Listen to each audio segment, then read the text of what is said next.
with only 6 out of 100 workers in the private sector belonging to unions. We're at the lowest rate we've been in well over 100 years. And even though we have glimmers of hope and these Amazon workers and the Starbucks workers, I think our prospects are far from certain, and we need a new strategy.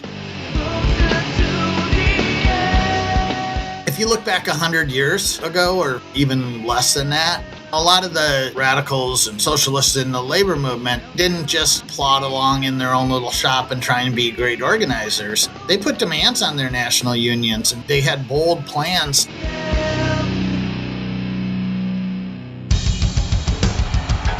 What I have said is that this campaign is not just about electing a president.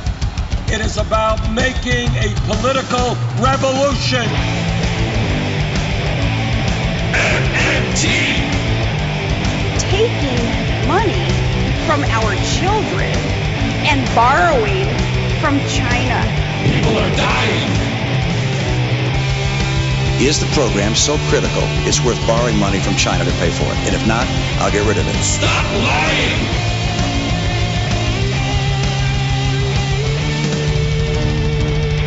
I want the truth!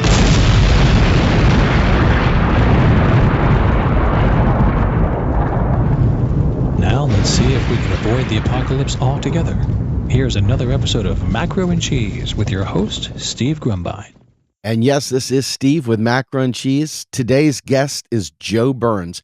He's a veteran union negotiator and labor lawyer and the author of several books, including Strike Back, Reviving the Strike, and the current book, which is the subject of our discussion today, Class Struggle Unionism, from Haymarket Books.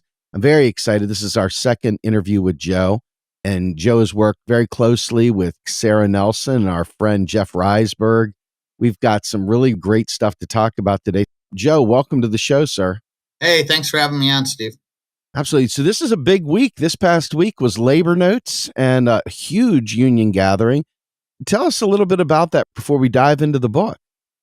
Yeah, Labor Notes was founded in the late 70s as a reform group within the labor movement that brings together activists. This last weekend, 4,000 workers and trade unionists gathered here in Chicago. It was the largest Labor Notes by far. A lot of excitement, a lot of energy, great panelists, great plenary speakers. Chris Smalls from Amazon Labor Union. We had Bernie Sanders, Sean O'Brien from the Teamsters on the plenary Friday night. It was very electric. Yeah, it's been neat to watch Christian Smalls getting Amazon unionized, and that has invigorated the nation. That and Starbucks, which is why your book is so important to me. I got the opportunity to read this. Let's start off with a definition. What is class struggle unionism? Okay, so class struggle unionism, I think it's easiest to understand if we talk about it in contrast to what we call business unionism. But for well over a century, I think the two main forms of unionism were what we call business unionism or bureaucratic business unionism and class struggle unionism. And the difference is pretty simple, and it really relates to how do you view the employment transaction. The business unionists view their role as fairly limited and could be summed up by the slogan, a fair day's wage for a fair day's work. They try and negotiate with specific employers or maybe even in the industry, but see the role as fairly narrowly representing those workers, and they don't really challenge the structure of the workplace or the entire economy. That's what we call pure and simple trade unionists, they used to be called. In contrast, the class struggle unionists have a very different view of society and the role of work in society. Their slogan could be summed up to say, labor creates all wealth. And class struggle unionists understand that workers have to work for one employer, if not another, and that as a result of the employment transaction, even though workers create all the wealth in society, that wealth gets siphoned off at the end of their work shift in millions and millions of transactions and flows upward to a small group of people. And that's how we get these billionaires that have untold wealth. So as class struggle unionists, we see that we can't separate out our analysis of work from our trade unionism. And the good thing is we can look at historically, and I do in the book, it leads to a very different form and, in my opinion, far more effective form of unionism that from theory to practice to tactics to strategy all flow from that simple difference. In your book, you lay out some history and you lay out some strategies by which unions can deploy to embark upon this. I'm interested in understanding what was the impetus for you actually writing this. What are the current conditions that made this book so important? Yeah, so this is the third book that I've written, and it's kind of a journey, I guess. The first book I wrote was called Reviving the Strike, and I was trying to identify that even though now everyone's kind of in the labor movement and supporters are talking about the need to strike, 15 years ago, that wasn't the case. We had virtually abandoned the strike. So I wrote a book about reviving the strike and why we needed to revive the strike and looked at history and the restrictions in law. But I also identified that there had been a shift in labor theory where beginning in the 1980s, we had moved away from it. And a lot of activists had adopted a pretty pragmatic view, which is just trying to work within the existing system. I called them labor pragmatists back then, which wasn't very catchy, I guess. And then I followed that up with a book on public employees, looking at how millions of public workers violated the law. But I think this book builds on those themes, but goes a lot deeper, because I think with only 6 out of 100 workers in the private sector belonging to unions, we're at the lowest rate we've been in well over 100 years. And even though we have glimmers of hope and these Amazon workers and the Starbucks workers, I think our prospects are far from certain, and we need a new strategy. And I think looking back at labor history, you can say, okay, well, what were effective forms of unionism? What was their philosophy? How did they look at society? And that's how I come up with class struggle unionism and why I think it's essential. Because if we don't fundamentally change what we're doing in the labor movement, we're not going to see any qualitative breakthroughs. You wrote an article in Jacobin in preparation for the launch of this book, and you basically talked about how our economic system has conflict baked into it from the start before we even get to the specifics. What is this conflict you're speaking about? Well, once you look at the employment transaction, like I talked about, where the wealth gets siphoned off from a group of workers, every worker at their shift in whatever the plant, or you could be a barista or a nurse or whatever you are, part of that money, what that really is it's the surplus that's created in society. And I think it's pretty clear that where you have a society that's divided into classes, the working class, which is folks who have to sell their labor to survive. Once you reach a certain age, you graduate high school or even earlier, you're going to have to go out and get a job, if not for one employer, then another. So you have the working class. And then on the other hand, we have, I call them in the book, the billionaire class, but the Occupy movement, I think, coined the great term, the 1%. The classical Marxists would call them the capitalist class because they control the capital in society, which is income producing wealth, not like homes and stuff that you used to live in, but the wealth that you can live off. You get rich by living off the labor of others. So baked into that is a struggle between the working class and the owning class. You can pick an industry and you can look at the real ownership structure in the industry. We often go against the CEOs or the visible heads of the company, but the real powers in society are the big institutional investors and rich folks who own and really dictate the labor policy. So I guess the fundamental point is with this class struggle unionism is we're locked in a class struggle, whether we like it or not. The rich in society use their resources to constantly attack anything that's good for working people. They use their influence over the last 100 years in Congress and the courts to shape labor law to their advantage, to make the rules of the game rigged against working people. So class struggle unionism is really just acknowledging a reality that already exists, that we are engaged in a battle. So let's start acting like it. Let's call it for what it is. I love that. The beginning of your book, you said that all labor creates the wealth. And you talk about how billionaires are created. Is this on the backs of labor? And it seems rather silly to even ask, but is that how they're built? Where does this come from? How are they created? Okay, so it doesn't matter where you work. You can work in a coffee shop. You can be an auto worker. You can be a nurse. You can be an Amazon worker. But what you have in common is that you go to work each day for your shift or however your work is organized. And the reason that you're employed is that your labor transforms the materials that you're giving into something more valuable. It could be you're providing services or you're making goods. At the end of your work shift, you have created a certain amount of value that you've added to the products that were there when you went to work. Now, you don't get to keep all of that. You get a portion of it in the form of wages, which the employers try and drive down to the lowest amount. And the rest of it flows to the owner of industry. And we just accept that as kind of the natural order. That's just how society is organized. And we talk about investment and return on investment. But when you think about it, it's not like the owners actually created the buildings that you're working in or the coffee beans that you're brewing or any of the hospital beds or any of the inputs that you're using.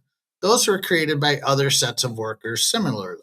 So when we say that workers create all wealth, it's just really acknowledging that Donald Trump did not build Trump Towers. The workers did. But the problem is money flows up and it creates really unimaginable wealth that we don't really talk about. So if you have $1 billion, you can spend $10,000 a day for 274 years. Wow.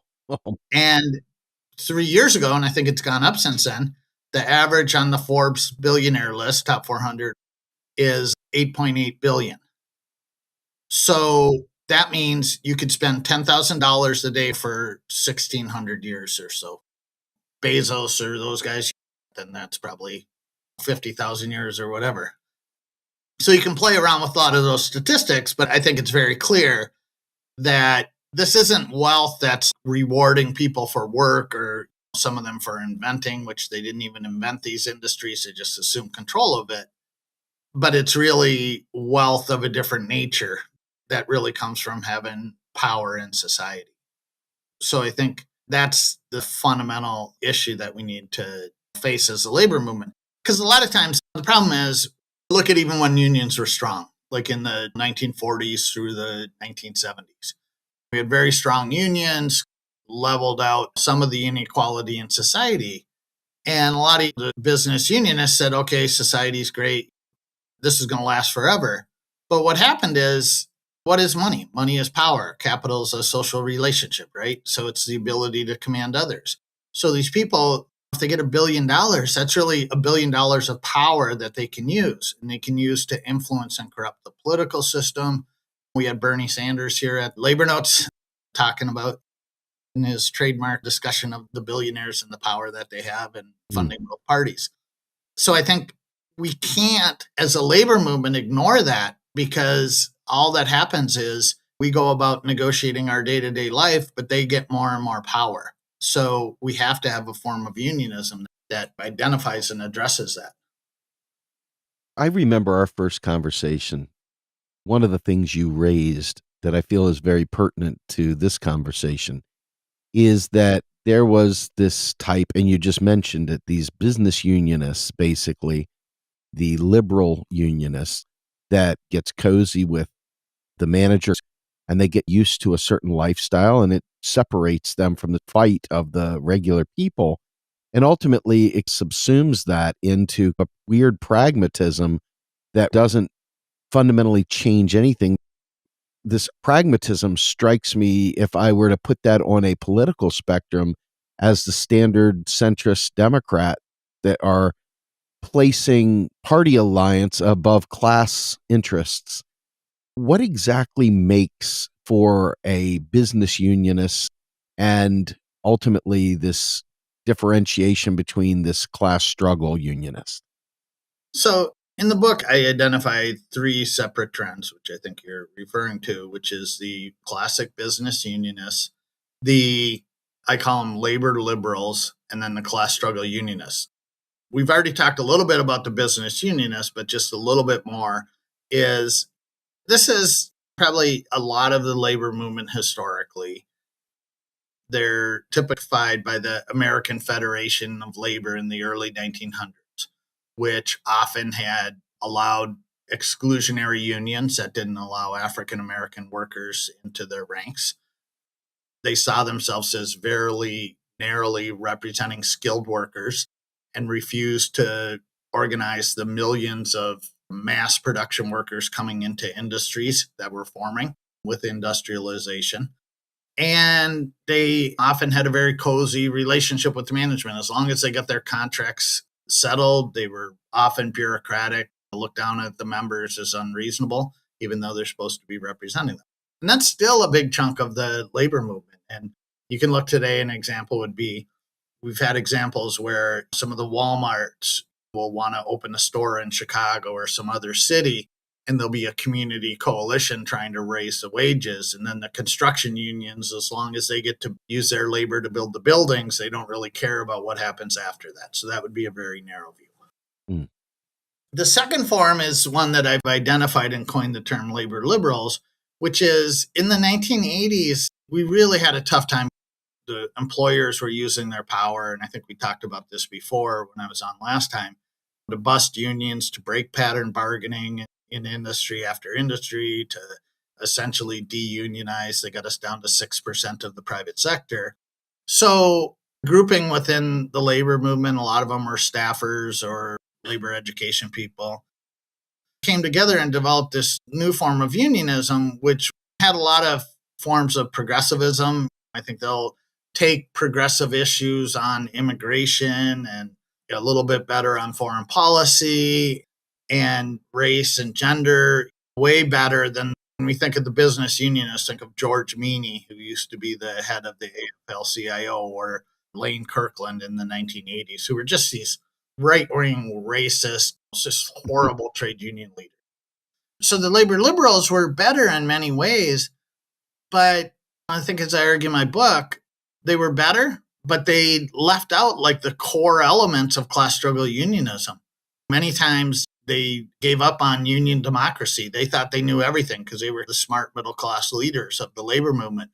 So some unions like SEIU would create these big locals with 100, 200,000 members, merging all the smaller locals. Well, how can workers have democracy or input into their local union when it stretches from Florida all the way up the East Coast?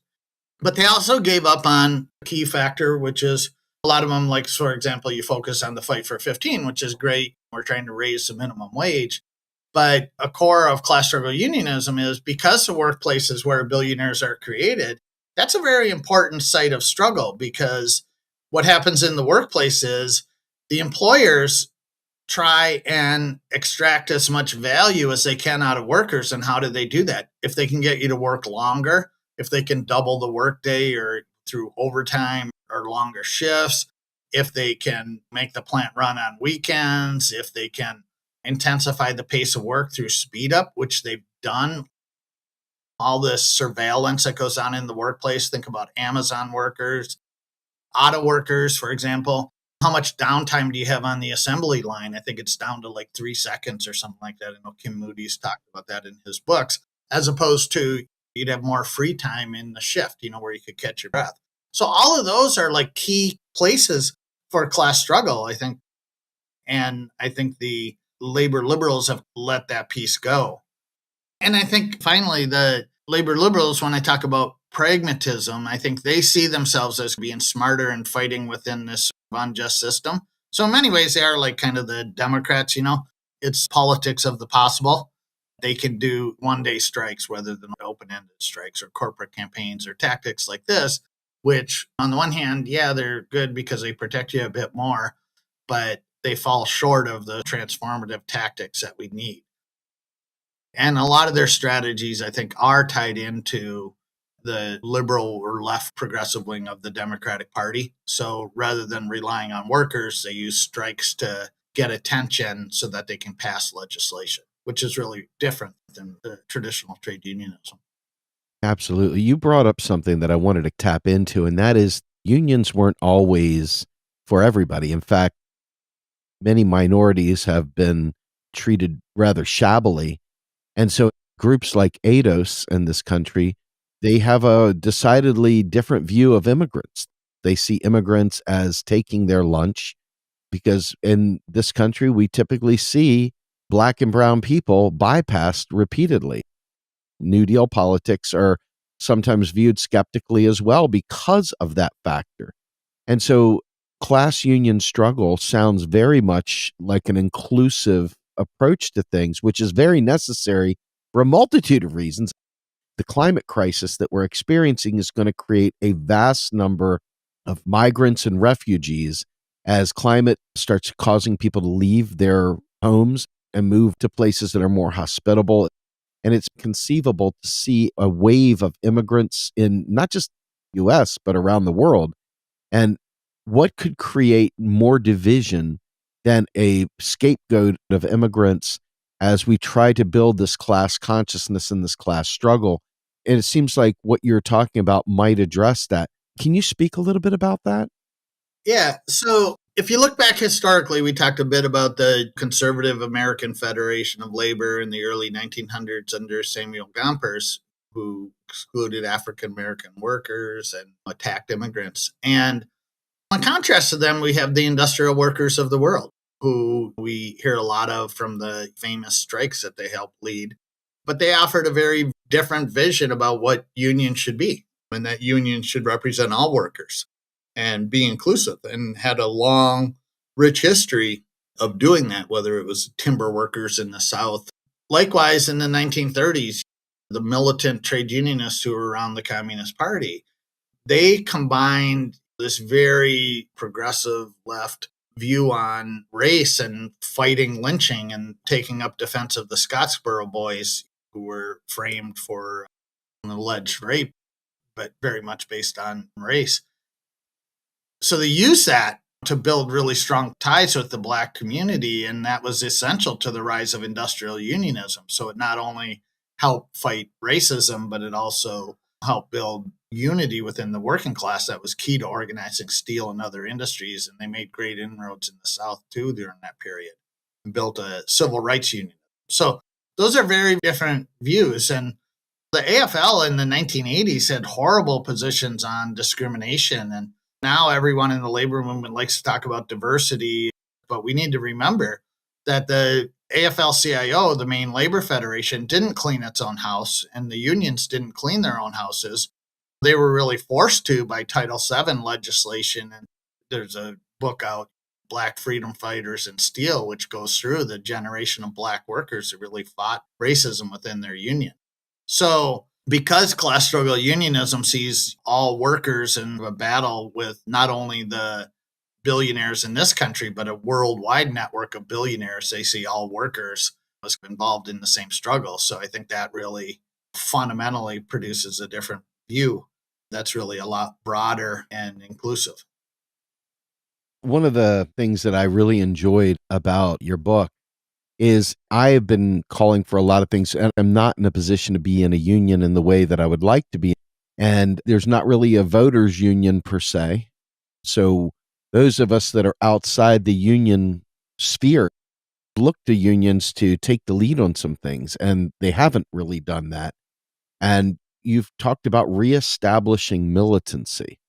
And I think this is a very important point, but it seems like there was even more in the past. And you're talking about reestablishing that. And I think it's critical because global climate change and climate crisis and the impact of any kind of change that technology might have on labor, whether it be changing from fossil fuels to renewables, whether it be bringing the jobs back home, so to speak, and reestablishing industry here in the United States as opposed to the global supply chain, which broke apart during the COVID crisis.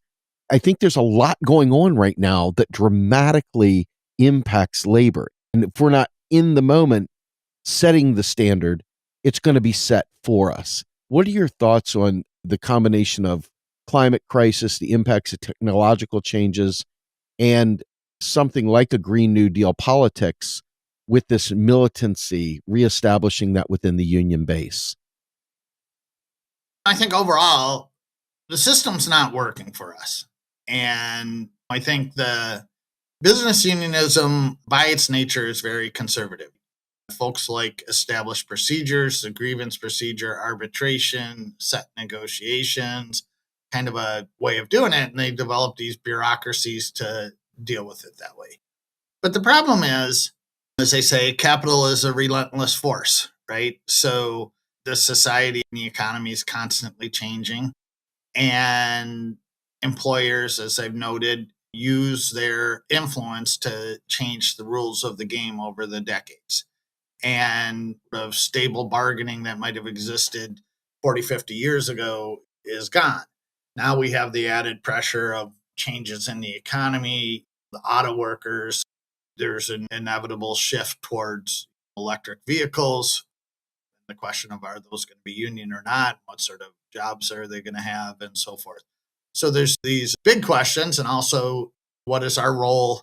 Are we going to allow the corporations to set the policy on climate change, which affects working class communities overwhelmingly? When the water becomes scarce or resources, who's going to be in a better position to protect themselves? Obviously, the billionaires. So I think that class struggle unionism as an approach is really the only philosophy for the labor movement to be able to tackle these big issues, both because class struggle unionism by its nature is very broad-based, but I think also it provides both practical guidance and a set of ideas that can validate the tactics that we're going to need as a labor movement to take on capital, which is a whole discussion. I have a whole chapter discussing class struggle tactics and what would we need for a movement to be able to do the bold actions to violate labor law that we've seen glimpses of, right? We saw the Occupy movement, which even though it wasn't part of the labor movement, it was a working class movement against the 1%. We also seen that with the Wisconsin uprising. So where thousands of workers surrounded the state capitol in Wisconsin in about 2012. So I think class struggle unionism is a philosophy that can add to that debate and practically on those strategies.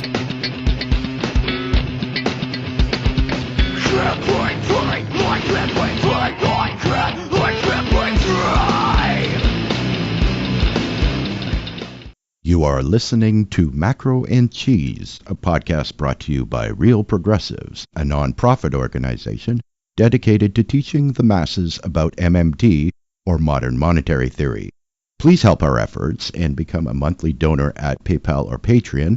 Like and follow our pages on Facebook and YouTube, and follow us on Periscope, Twitter, Twitch, Rockfin, and Instagram.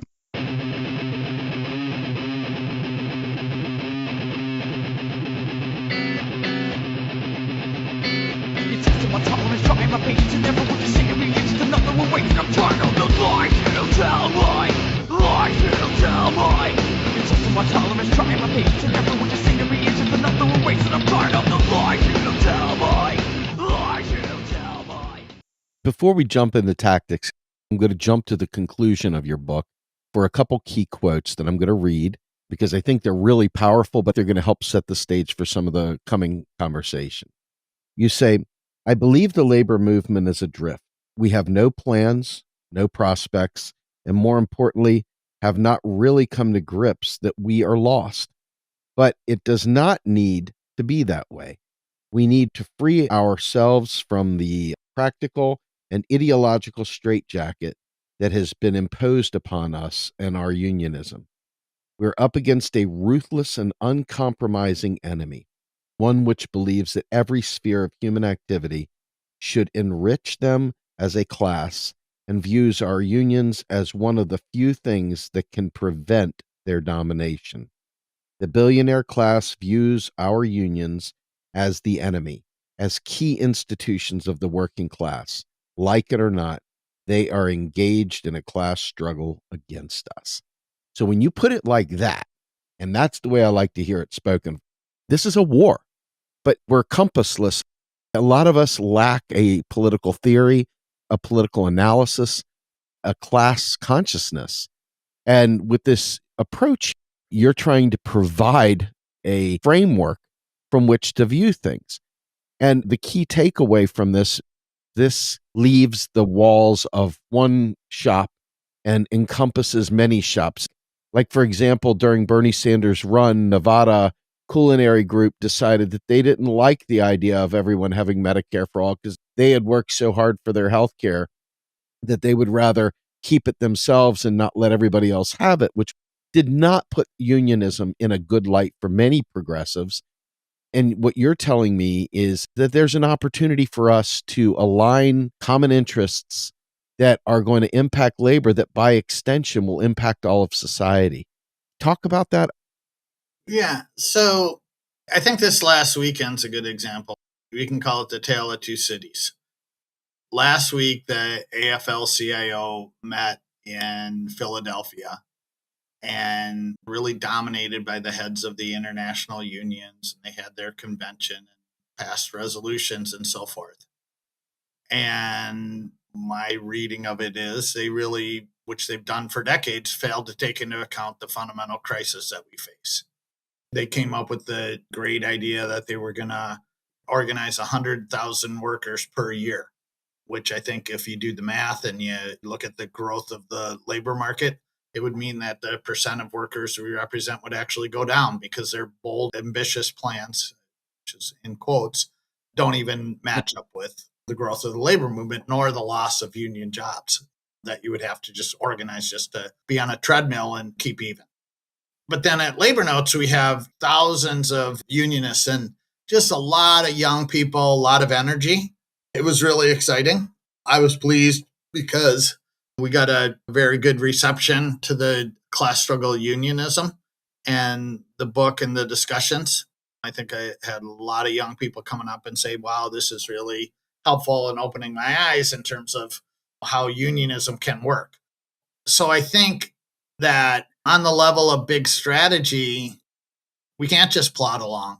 And we need a set of ideas, I call it class struggle strategy, that takes on these bigger issues.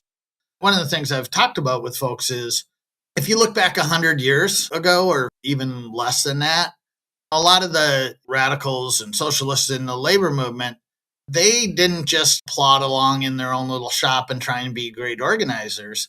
They put demands on their national unions and they had bold plans. Like at the AFL conventions up until the 1930s, they debated every year. The left of the labor movement would be demanding that they organize industrial workers. And it took them a couple decades of fighting within the labor movement, and folks formed unions outside of it and did everything they could to do that. But they had bold plans about how we can take on employers and the employer class. And we don't really see that much in the labor movement today. We see the business unionists having their heads down. And now that the Democrats are back in office, Biden is in office, I think a lot of them, the DC labor officials are probably happy, right? They're getting invited to the White House and being on committees and shit. And their sense of crisis, I'm sure, has gone way down because they didn't invite them to the White House. But even for the progressive trade unionists, I think we've been a little bit too much focused on, because the mainstream unions and the AFL-CIO, a lot of these business unionism suck so bad, a lot of folks have said, oh, we're just going to go do it ourselves, right? We're going to form worker centers. We're going to go out and become good organizers and have our little piece of the labor movement. But that really can't work. We need the resources and the command of the entire labor movement, and that requires demanding that our unions and the labor movement in general take a more aggressive approach. We had basic tactics with work to rule. What are the tactics that are meaningful that can be used? We don't have as much of the same industry as we did previously. We're not a Eugene V. Debs industrial powerhouse anymore. It seems like that could be coming back. It might be a good time to talk about this. Yeah, so I think there's a couple of pieces to this. One is on the job tactics. A lot of unions have really given up control of the shop floor, which was a key area of struggle. So back in the 1960s and 70s and 80s, a lot of workers, even in the business unionists, would control the output of their work and could put pressure on the employer on the shop floor.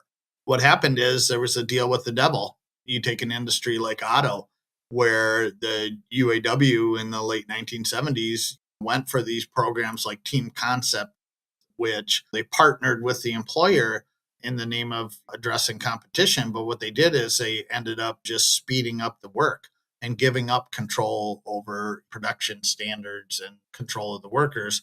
And they would go to these systems where they'd work in a team. And if anyone was slow, someone would stop the production and then they'd go after the person who's dragging it down, which is really not dragging it down, just grabbing a breath. So I think fundamentally, how do we regain power on the shop floor takes a different form of unionism. But even beyond that, and I talk about this more in Reviving the Strike, but I think I have a full discussion in Class Struggle Unionism, is we're at 6% of the private sector. And yeah, we can organize Starbucks and Amazon, which are great. But the nut we really have to crack is, how do we regain bargaining power? How do we gain power to force employers to drastically improve the lives of workers? And to do that, we have to confront that there's a repressive set of labor laws which outlaw traditionally effective trade union activity. So one of the things that labor law does is it forces workers to bargain and strike at these even very narrow units. So they'll be striking or bargaining at one plant of a giant corporation. And that doesn't work, and it never did work. And it goes against traditional labor union theory, where even the business unionists 50, 100 years ago would say we need to strike the entire industry at once. So if you look at the strikes in the past, 1959, you got 500,000 steelworkers striking at once. Well, think of the power you have when you're able to shut down the national economy. Look at 1946, right after World War II. You got hundreds of thousands of workers in different industries, mine workers, railroad workers, the auto workers, everyone going out and strike at once, and it really flexed the muscle and the power of the working class.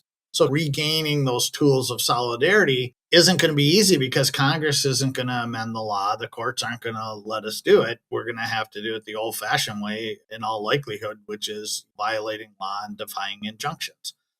The wage transaction. Right now, we have a bit of power in the labor movement because of the tighter labor market. So that's allowed some production workers to go out on strike, but the employer have used injunctions to limit picketing.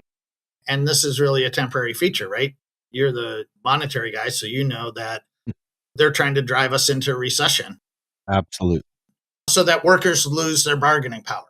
And so you can talk about that's a fundamental intervention to change the rules of the game. Workers finally have the ability to go out on strike, and the billionaire class and their representatives are changing monetary policy to try and drive us into a recession. I'm so glad you brought this up because I don't think most people really truly understand that.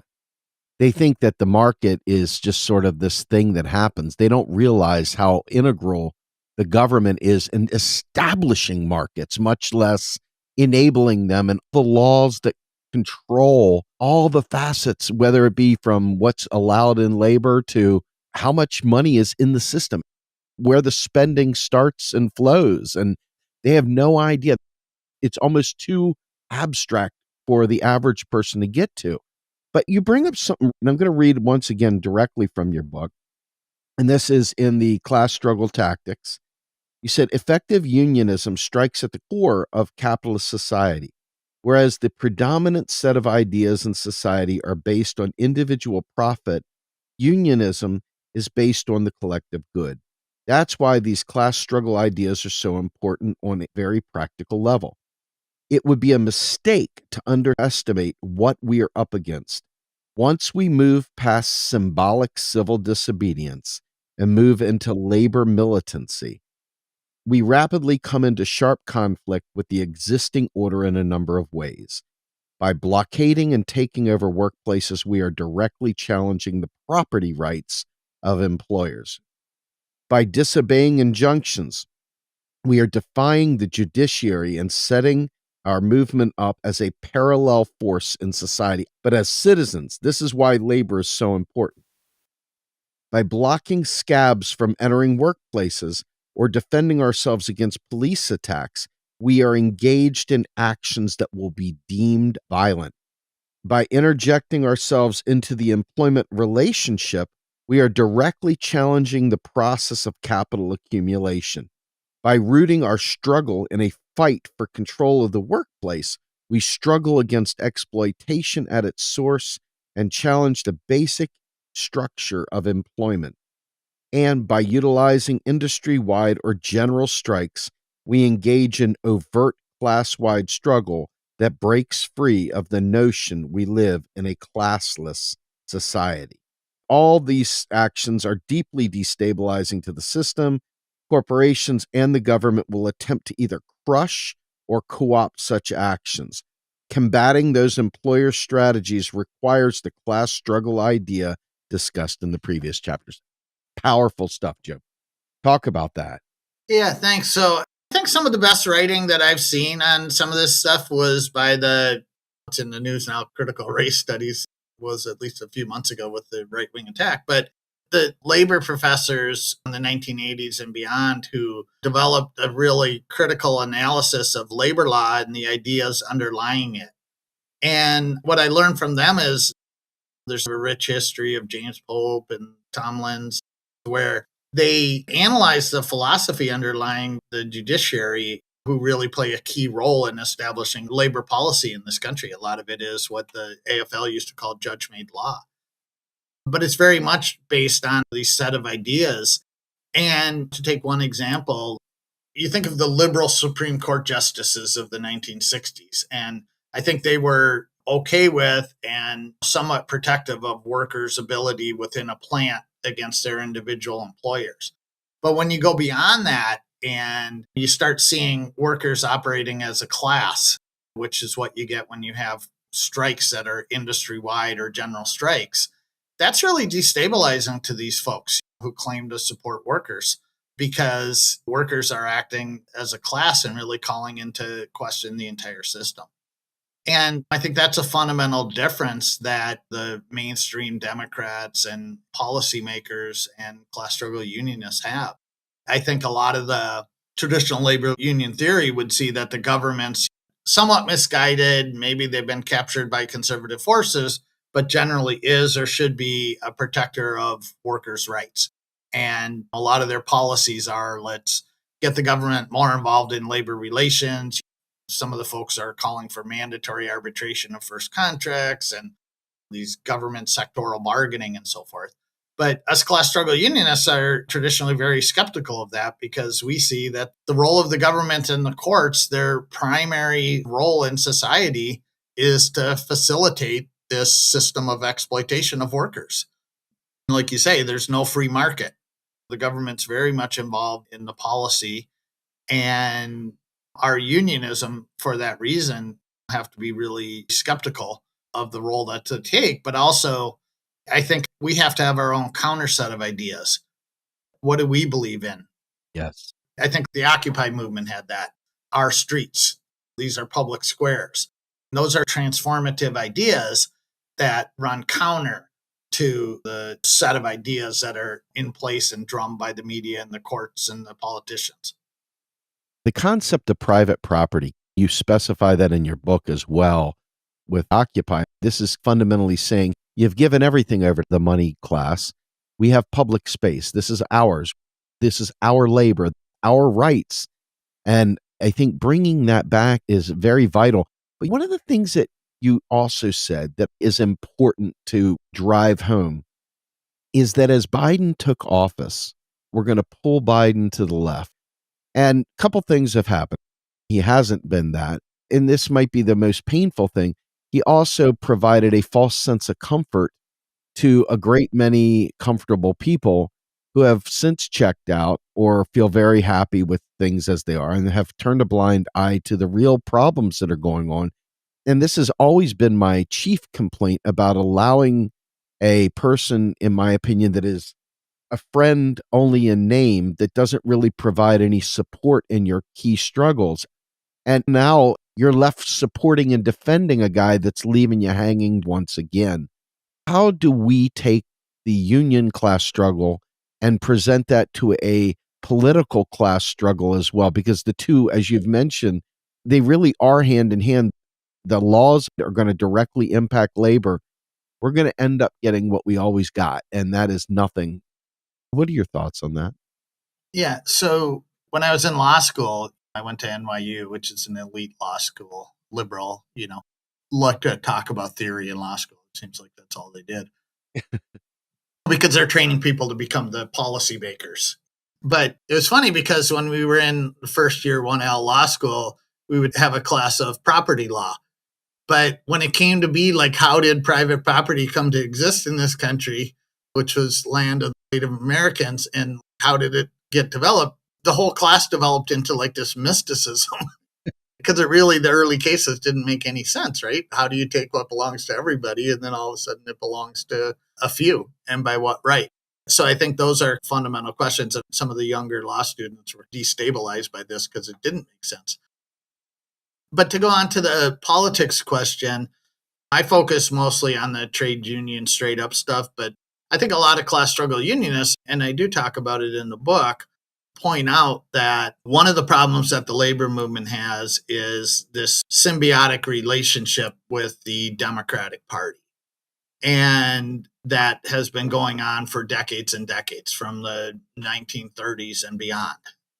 And the problem with it is we fund the Democrats. They promise to pass the PRO Act or these labor legislation, all of our wish lists, and then it never happens. They make great promises. They don't follow through with it. I think Biden's a great example of that. But the deeper problem is the Democratic Party is a party that's, as Bernie Sanders repeatedly points out, is primarily funded by the billionaire class who have deep influence over the policies. So to the extent that the labor movement and the labor officials get so tied into that, it's really an entree into the labor movement from the ideas and the practices and the priorities of the billionaire class. And that's fundamentally corrosive. And I think we've seen it over time with the international politics to foreign policy to this soft approach on the Democrats when they get in office and not holding their feet to the fire. So I think part of the class struggle approach is that we need to break from that abusive cycle. Yeah. And I think folks have, in the 90s, there was an attempt to get the Labor Party advocates that was led by Tony Mazzocchi from the oil workers. That's a whole nother discussion of the pros and cons of that. Sure. I think we need to build a militant labor movement that we can rest independent politics on, because the labor movement's so screwed up now it can't anchor a militant class struggle party because we're not a militant labor movement. My biggest concern is I am an environmentalist, and I think about the economy and the precarity of life for families in general.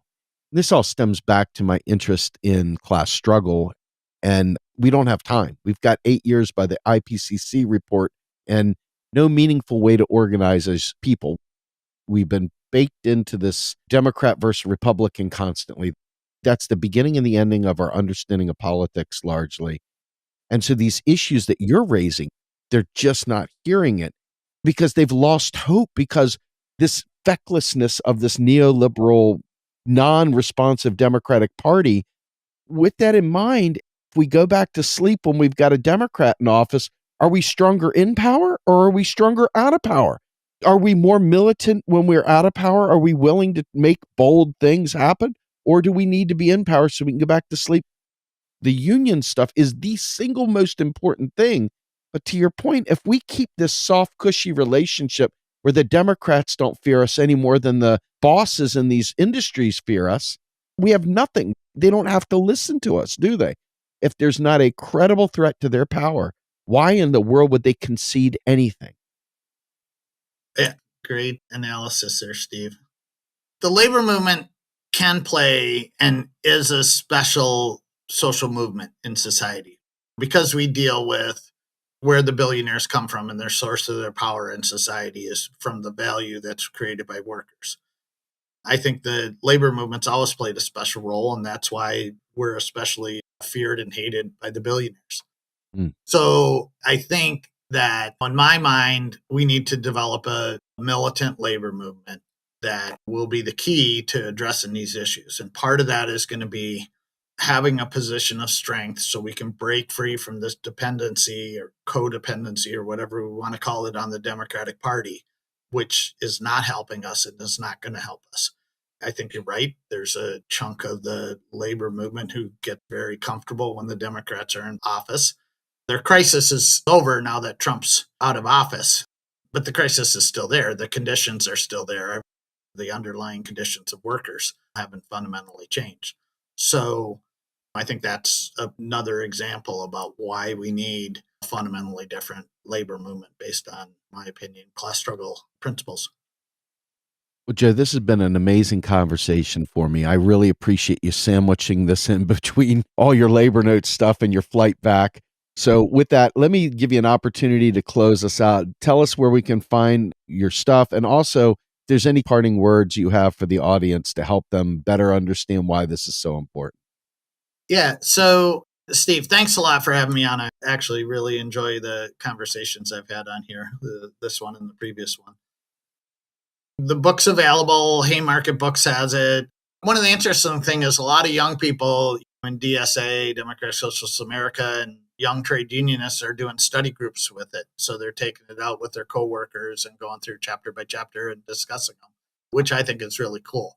But you can buy it online at pretty much anywhere. But Haymarket Books is the publisher. I will be taking this on the road and going around the country as summer proceeds or into fall and talking to groups of workers, which is always very fascinating because you get everyone's different perspective. So anyway, thanks for having me on, and I hope folks will check out the book. Absolutely. Folks, this is Steve Grumbine with my guest Joe Burns from Macro and Cheese. We're out of here.